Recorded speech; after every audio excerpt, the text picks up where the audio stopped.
Scoateți din cutie următoarele componente: manualul de utilizare, tampoanele sterile de recoltare, duze plastic, tuburi din plastic pentru probe, suport, soluție tampon,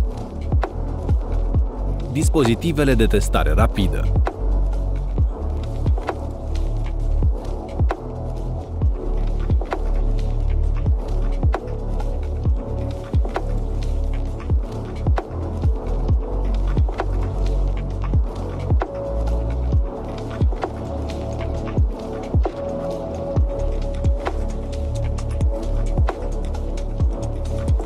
Adăugați 10 picături, aproximativ 0,3 ml din eșantionul de soluție tampon în tubul de plastic pentru probe și pregătiți caseta de testare.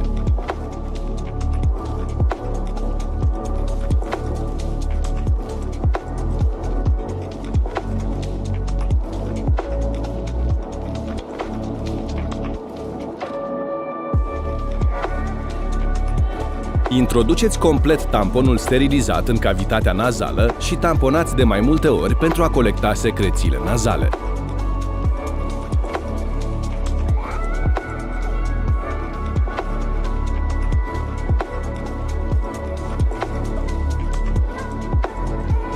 Introduceți tamponul cu proba în tubul de plastic.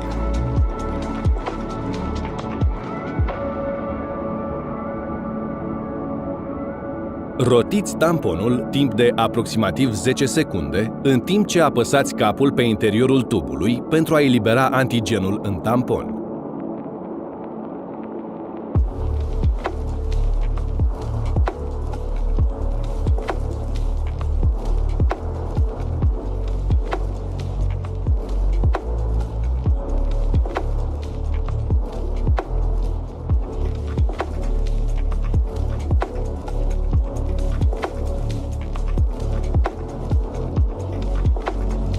Înșurubați și strângeți duza de plastic pe tubul care conține proba, apoi agitați. Adăugați 3 picături din probă pe zona de testare a casetei și porniți cronometrul.